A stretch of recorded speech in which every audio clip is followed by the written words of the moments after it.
雪中的。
我来。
我们没有必要因为一个小贼与官家失了和气。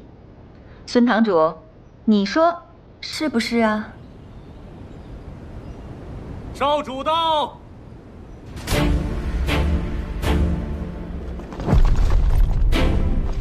参见少主。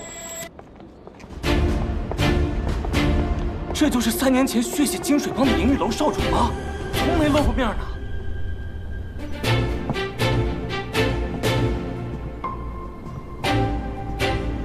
阿强，他是银玉楼少主。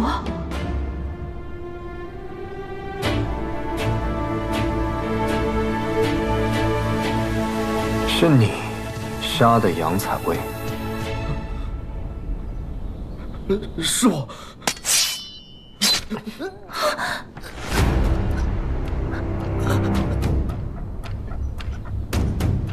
是你杀的杨采薇。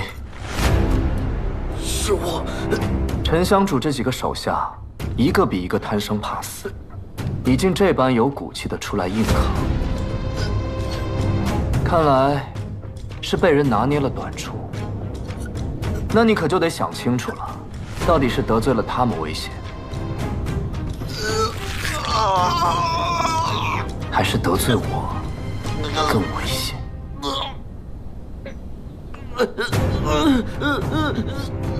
少主手下留情，听我解释。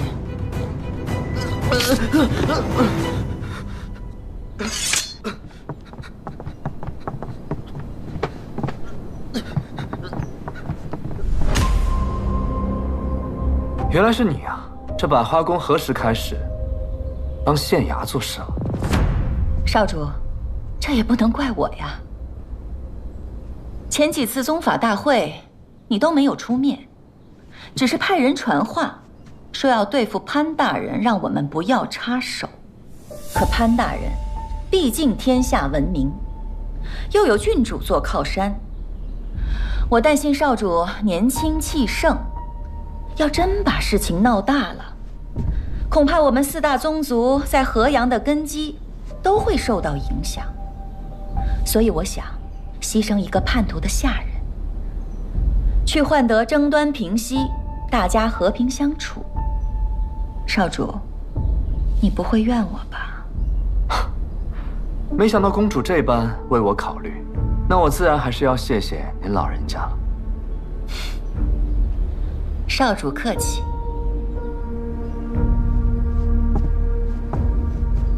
4大宗族同气连枝，你我之间的事，回去再说。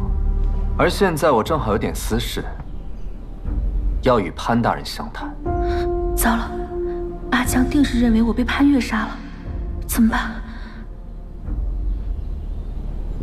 没想到你就是银雨楼的少宗主啊！怎么，和潘大人想的不太一样？貌若寒冰，应是狼顾。卓少主还真是有一双杀人如麻的眼睛啊！潘大人说笑了，在下是读书人，以打打杀杀为业，并不是什么光彩之事。不过，杨采薇对我有救命之恩，我发誓报恩，她却因你枉死。今日无论如何，潘大人必须要给我一个交代。所以你在生死方示警，是想等到今天亲自动手？当然，不亲手杀你，又怎能消我同是挚友之恨？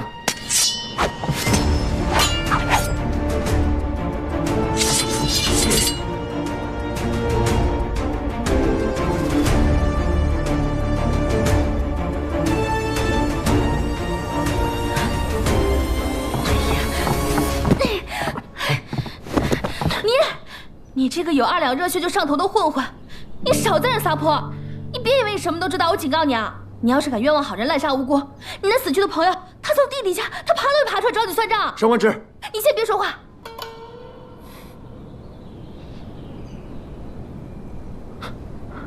给我闭嘴！你这个只有2两热血就上头的小混混，再不给你包扎你就死了。你刚才说什么？你这个有2两热血就上头的混混，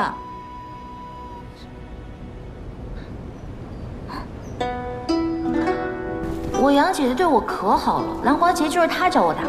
上官小姐来找我买首饰，一来二去就认识了呗。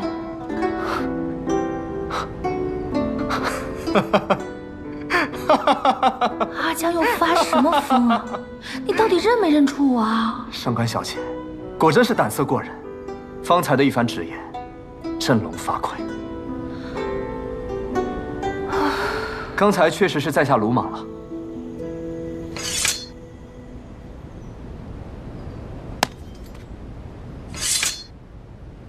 不过上官小姐，你说在下冤枉好人，难道是已经知道这幕后真凶是谁了吗？没错，那日去生死坊，我跟潘大人就是去抓凶手的，秘而不宣，那是因为怕打草惊蛇。就算你不信潘大人，你也得信我吧？上官小姐的话，我自然是信的。少主，上官者和潘越是一伙的，他的话不能信。我说了，我信他。既然凶手已死，我与潘大人的7日之约就算了了。不过大人可要记得，你还欠我一件。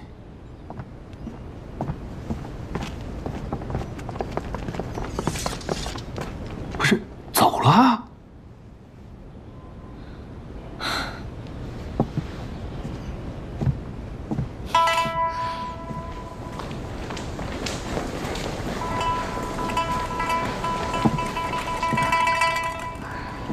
哎呀，搭这么大个台子，一点响都没有，没意思。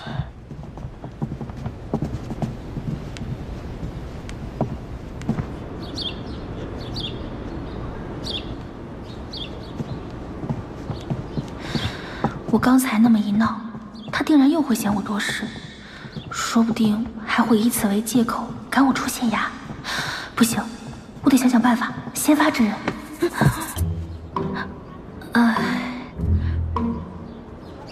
上官芷，大人，我觉得我作为县衙的一员，自当挺身。大人你别客气。县衙有难，大人遭够。我要是袖手旁观的话，那岂不是辜负了大人当初愿意让我进县衙的好意？刘捕快，你说是不是啊？是，上官小姐，您今天是虎胆雄威啊！为了咱们大人的颜面，也为了县衙上下的安危和尊严，我们必须得舍命一搏啊！上官小姐临危不惧，救县衙于水火呀！简直是一女当关，万夫莫开。哎呀，令我等佩服的是五体投地呀！五体投地！我当时说什么来着？啊，我说什么来着？邪不压正嘛！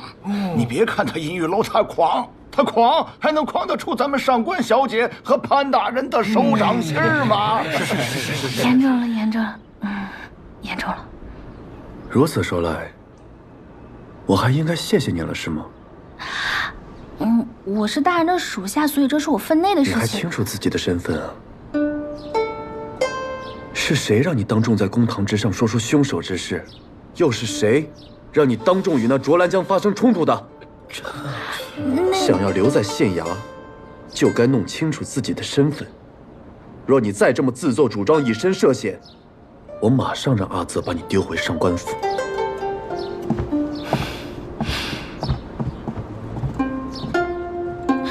意思是他不计较了。多谢大人。派人盯着他。大人这是担心上官小姐的安危？公然顶撞银玉楼少主，他若出事，我如何与上官兰交代？哦。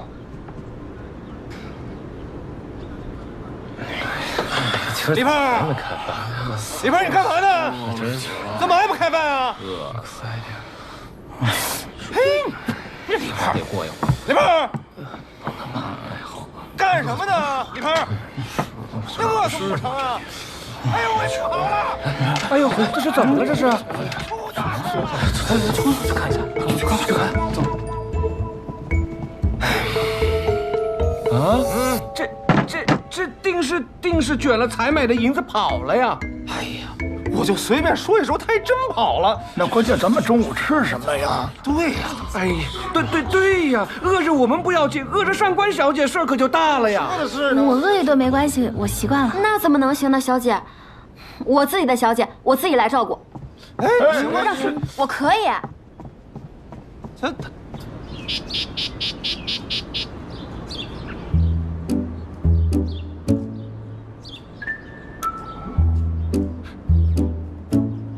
不是这陈三儿，看着比那李胖做的强多了。这看起来是不错，这不知道吃起来是什么感觉。哎，那你替大家尝尝。我来试试。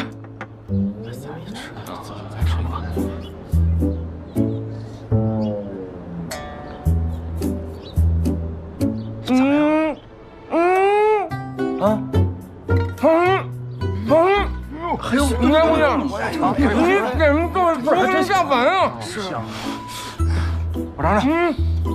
拿59过来。小姐，好歹我们今天也扬眉吐气一回，以后啊，每年的今天，今天多少号来着？4月初六。对，以后每年的今天4月初6，我都得好好的喝一杯。没错，喝一杯。对呀，今日是初6，跟阿江约好每月1醉的日子。他既已经认出了我，会不会去酒馆等我？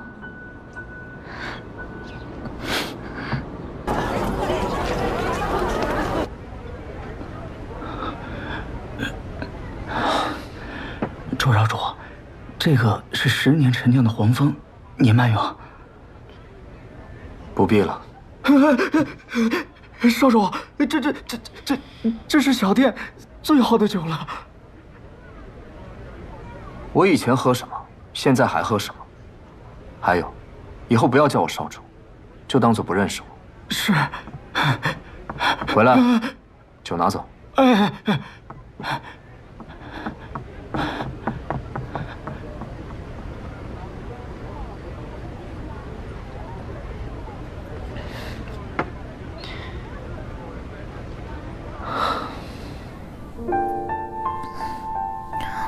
这河阳虽说热闹，但平常能闲聊喝酒的，也就只有你和另外一个朋友。我与你不同，我只有你一个。在理。怎么在理了？说来听听。我分析给你听啊。你呢，可能是来自穷乡僻壤的穷小子。哦，不对，也有可能是寒门庶子，读了几年书就想出来闯荡江湖，可惜呢一事无成。你身无所长，但听说河阳遍地都是机会，你就想来这里闯出个名堂。但可惜啊，这河阳跟你想的不一样，这里是一个罪恶之城，这里的一切呢都由4大宗族把持着，你没有门路，没有人脉，就更难混出头了。混到现在一无所有，但是呢，有债主，有仇家，每天躲躲藏藏被人追杀，所以你到现在啊，仍然是孤家寡人一个。嘘，你小点声。被人发现我是义庄的收尸人，这顿酒咱们就喝不清净了。我分析的怎么样？对不对？算对吧。这江湖险恶，我确实无人可依。你既然无人可依，为什么还要在这厮混啊？这不是还有你吗？每个月可以陪我1醉的好朋友。好朋友。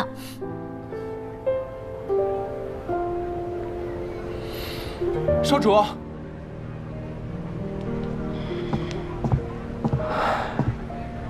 少主，你果然在这儿。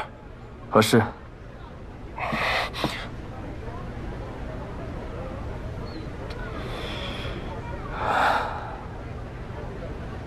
这帮老狐狸，今日这热闹没能如他们的愿，又要喋喋不休了。少主，行了，我又没说不去。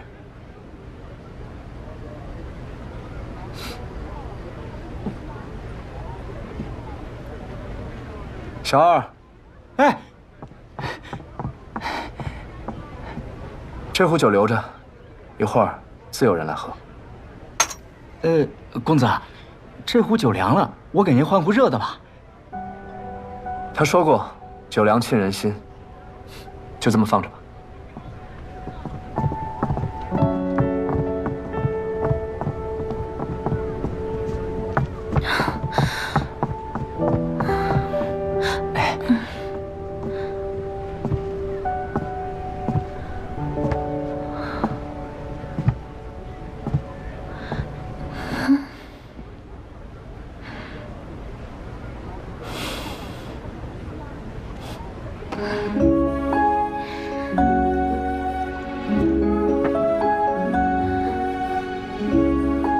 知我者，莫过阿江也。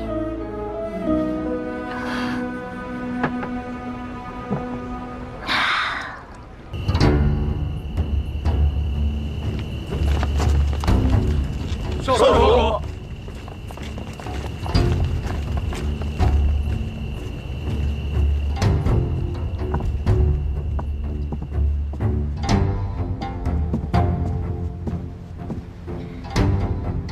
姐姐，卓少主人已经到了。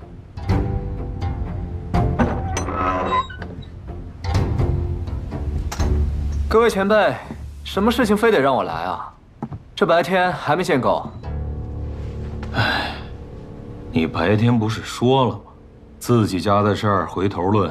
所以啊，我们想问问，你对潘越的指控也不了了之了，你这打的什么算盘呀？顾堂主，您这说的什么话？怎么能算是不了了之呢？今天案子不都说清楚了吗？不妨问问我们的蔡坊主，这前几日潘越大闹生死坊，竟能全身而退，你准备如何？哼，只要潘越不找我麻烦，我生死坊便不再与他为敌。去！那你生死坊不开生死赌局了？你传出去怎么好意思说四大宗族之一？我生死坊有我生死坊的规矩，赌客来我生死坊为他的人生翻盘，我生死坊就给他这个公平的机会。人家赢了，我们就认，这就是规矩。哼，你以为我们生死坊像你们积善堂吗？只要银子给够了，连自己的亲娘都可以杀。哎，咱先不内讧啊，互惠互利，对不对？我还跟你们说啊，要照潘越这么治理河阳，咱们都得完蛋，你们信不信？顾堂主，你别急，明日起我便去守着县衙。若是这潘越做出对我们四大宗族不利之事，我不会坐视不管的。你去守县衙去？今日在大堂上，我见少主与那位上官姑娘眉来眼去，恐怕卓少主是英雄难过美人关吧？正是。青帝，你与这潘越那么近，看来这难过美人关之人，非我一个。那潘越虽然姿色诱人，我却不是吃里扒外之人。今日所做种种，都是为了咱们四家着想，误会一场，卓少主不要往心里去。你要这么说，我可就信了。不会是欺我年少，编话诓我吧？不敢。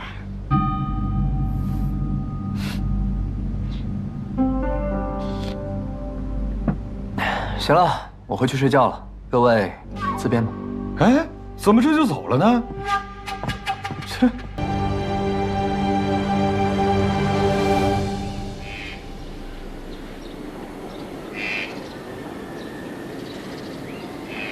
杀手在临死前还要试探我究竟知道多少，应当是四大宗族其中一家的亲信无疑。公子，蔡生没有嫌疑吗？蔡生若是为了阻止我查案，根本没有必要闹出那么大的声势，更不会守约任务离开。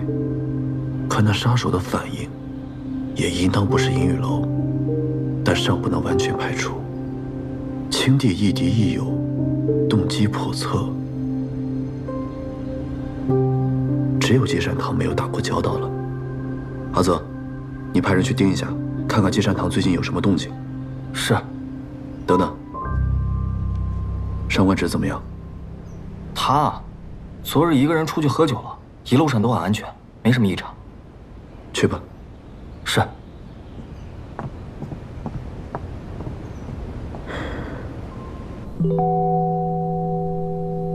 这令牌上的6到底是何意？水波纹组织在河阳经营已有10年，这么多年不可能没有留下任何线索，不妨去当房看看。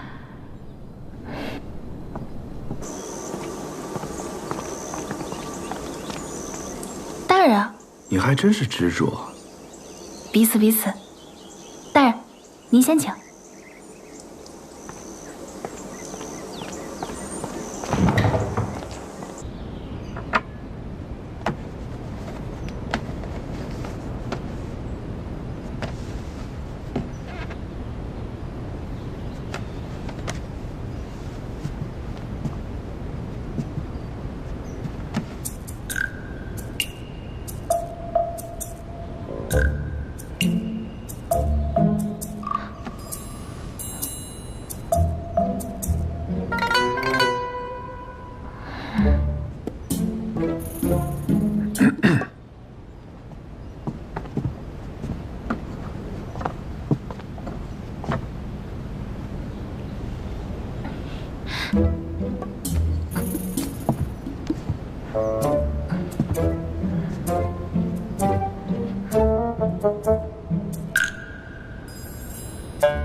中秋月饼是嫦娥仙子亲手做的，吃了就能飞到天上去，到底是不是真的？万一你飞走了，我怎么办？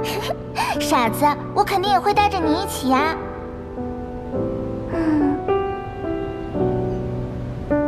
怎么没感觉呀？皇上驾到！快跑！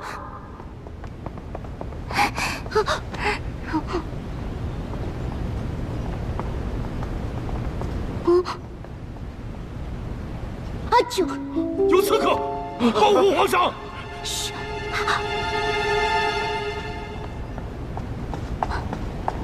月儿，玉饼是我偷吃的，皇上要砍你就砍我的头。不是潘越，一人做一人当，玉饼是我吃的，皇上要砍就砍我的头。侄子年幼无知，请皇上恕罪，请皇上恕罪。青梅竹马，天地良缘，何罪之有啊？朕便赐婚你二人，结潘阳之好，定三生之盟。谢皇上。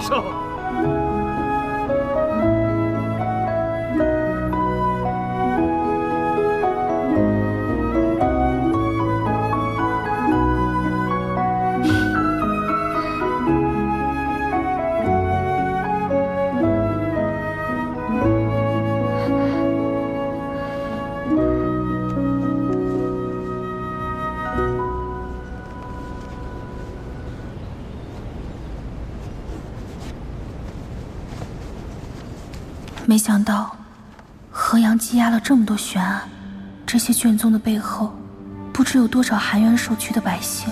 正义不伸，公道难明，百姓如生在长夜，似釜底有余。待查清水波纹一事，待抓获幕后真凶，定要还好人一个公道，定要让坏人付出代价。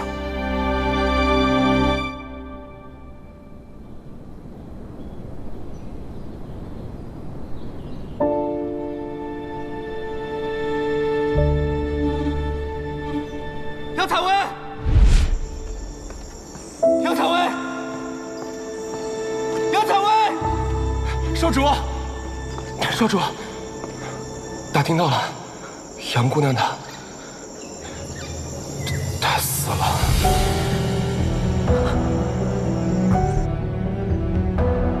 杨采薇为何会变成上官芷？我不在的这段时间里，你到底发生了什么？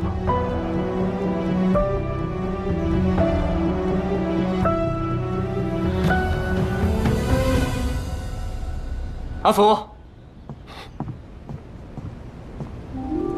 少主，有何吩咐？去帮我准备一些东西，金100两，银500两，锦缎100表里，绢40匹。对了，多准备几盒丽香膏。少主，你准备这些做什么？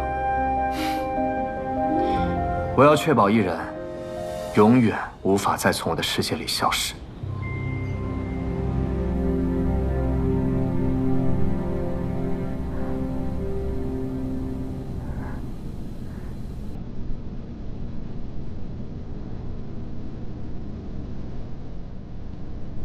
若是累了，不必勉强。谁累了？怎么会？我精神好着呢。大人若困了，可以先回去休息。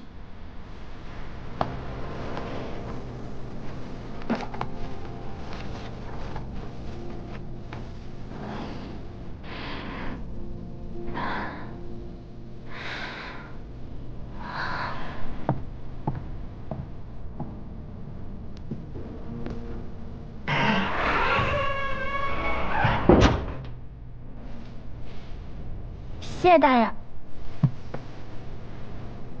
早些课完，早些休息。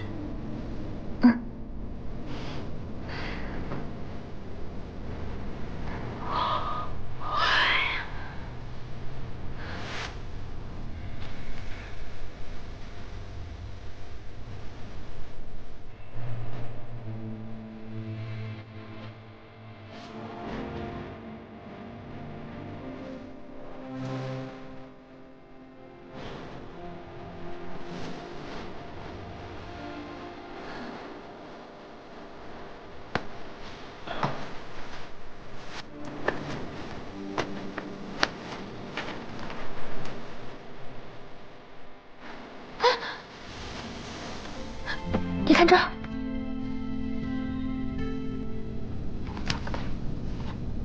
灯会暗。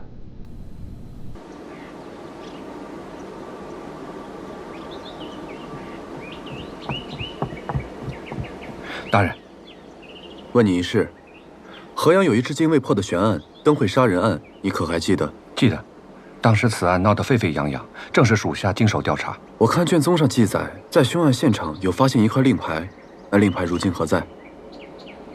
那块令牌被人偷了。偷了？啊！当时属下只是负责此案的小捕快，捕快头叫孙芳，因为看守政务不力被革职，所以我记得很清楚。孙芳，他如今何在？他离开县衙以后就没有联系了。把他找来，有话要问他。是。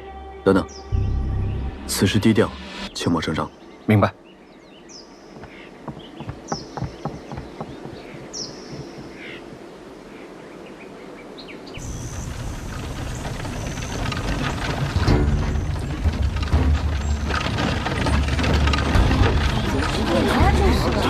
他们是烟雨楼的人，这怎么又跑到县衙了？不会又来找潘大人麻烦吧？找麻烦应该带家伙来呀，我怎么感觉他们是来送你示好的呀？看那个，烟雨楼怎么回事？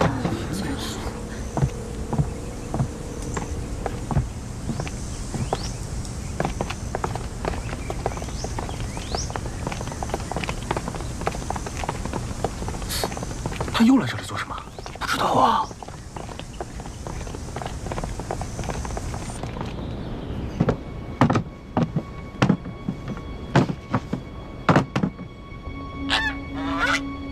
少主，你们先出去吧。是。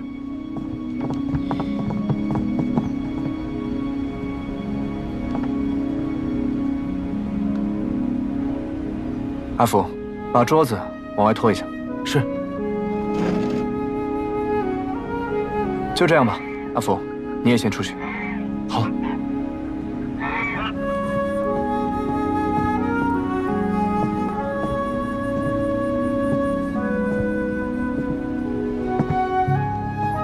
潘大人，又见面了。卓少主，你这登门是不是也太轻了？今天又是唱的哪一出？你放心吧，今日我不是冲你来的，而是找他。啊，卓少主。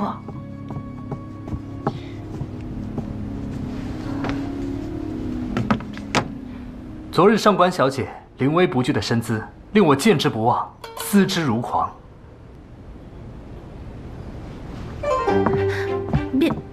别胡说！没胡说。那个，卓少主，咱们俩呢也就见了一面，你这样实在是太突然了。司马相如与卓文君一曲定终身，我对上官小姐亦是如此。啊？阿江，你葫芦里卖的什么药？哎呀，卓少主想上演一出凤求凰，我本不该干扰，只是这里既是县衙，而上官芷又是衙内之人，他若是不愿意的话，恐怕我还是得命人请你出去。那个，倒也不必。那你是愿意了？啊。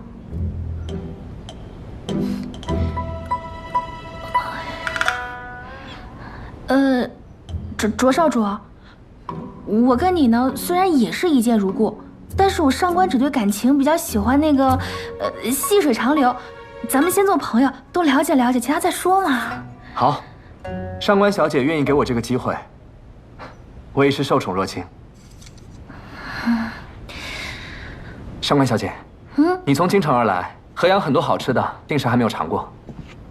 这是我们河阳有名的丽香糕，你不妨先尝尝。那真是太好了，看了一晚上卷宗还没吃早饭呢。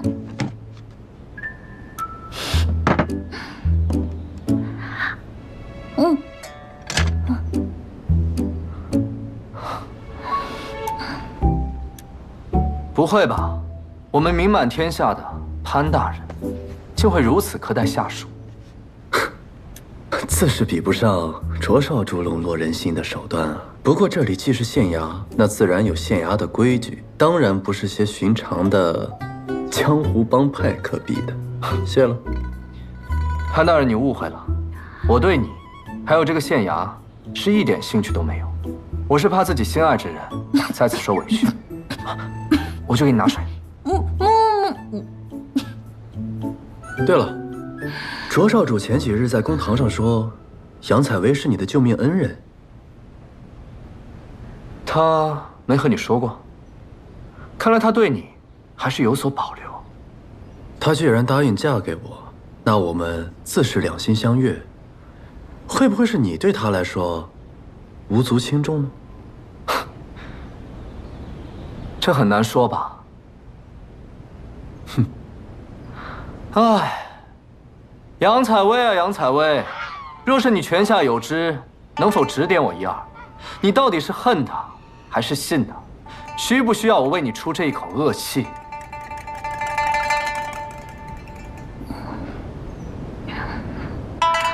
那个，卓少主，我听说杨姑娘是一个追求真相的人，所以我相信她一定很想知道幕后真凶是谁。有道理，那还请上官小姐给我指点一二，告诉我这幕后真凶该从何查起。查案之事乃是我县衙之务，就不劳银玉楼费心了。上官小姐，你怎么看？我怎么看？我怎么看啊？既然上官小姐为难，那我便不问了。不过上官小姐有任何事情，只管吩咐，我卓兰江定当义不容辞。还有，我的一片真心，还望上官小姐能够再考虑考虑。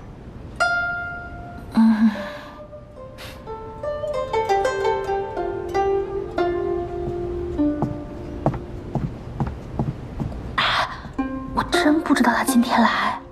你自己的私事嘛，你自己处理，只是莫要因私害公。还有，召集所有人，半个时辰之后在这里商议案情。啊！什么乱七八糟的，把它收了。啊，我收。还有半月，便是夏至。听说河阳以往都会在这一天举办灯会，万人空巷，蔚为壮观。不过，因为5年前的一桩悬案，这个灯会因此取消，殊为遗憾。今年是我来河阳的第1年，我打算彻查此案，给河阳的百姓一个交代。大人，前任县令对此案已有定论，乃是恶交杀人，这旧案再提，恐有不妥吧？哦，旧案不能重提，这是哪儿的规矩啊？这没有这个规矩，只是什么？刘捕快，你难道还想继续敷衍搪塞吗？哎呀，不敢！大人要查此案，小的一定肝脑涂地。上官芷，把卷宗记录跟大家详细的讲述一遍。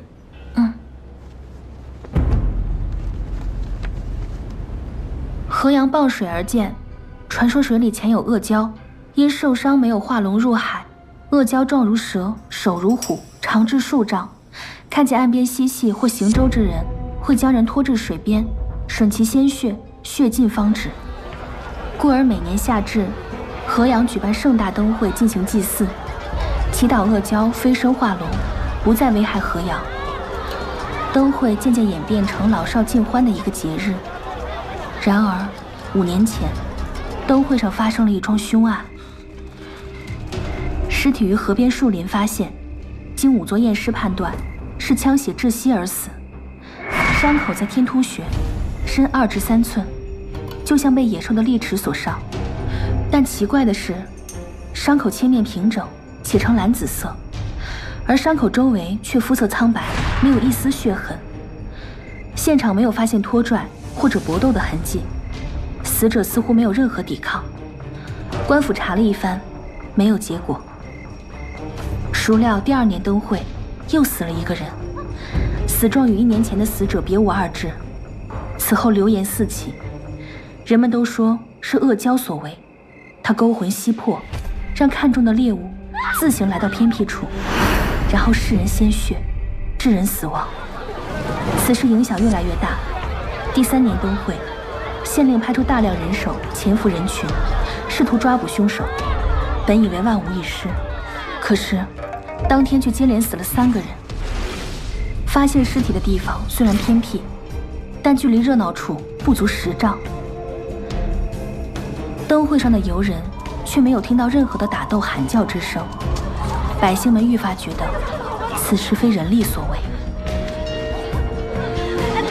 回家吧，别快点，快走吧，别走，别谈了。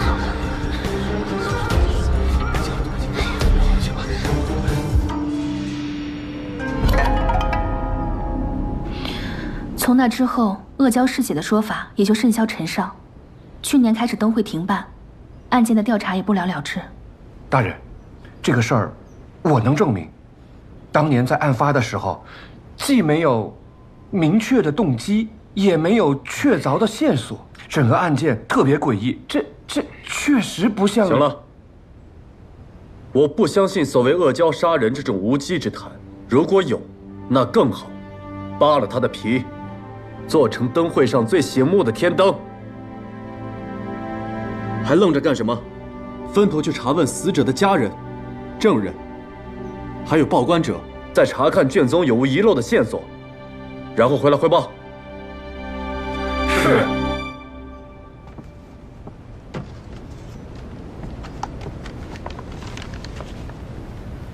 那我先去询问灯会案第1个死者乔叔的2个女儿，上面说他们在银雨街卖冰饮。哎呀，你说这没法整。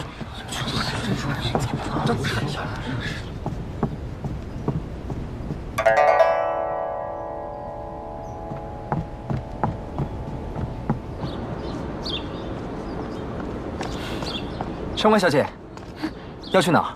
我载你一程。阿江，没想到还能活着见到你。我也没想到，还能听到“阿江”这2个字。今日你没有生气吧？我为什么要生气啊？我以为你会怪我擅自上门打扰。哎呀，我知道你就是想让大家都看到我上官只是有你银雨楼少主罩着嘛，让他们别欺负我，对吧？你懂就好。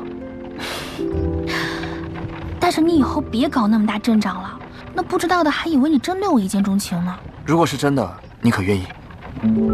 啊？开个玩笑的。这种玩笑不能乱开的。对了，你的脸到底是怎么回事？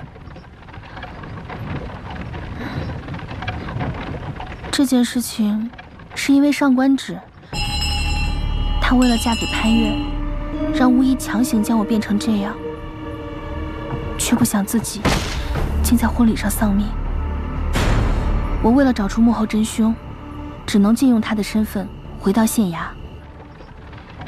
倒是你，怎么我3年前认识的小混混，如今摇身一变，成银雨楼少主了？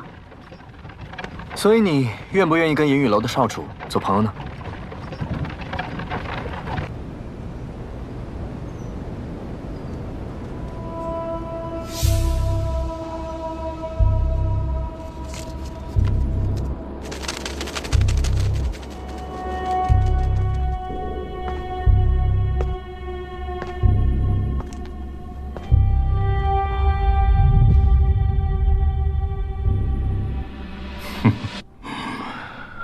我们已经几年没见了，找我不是为了叙旧吧？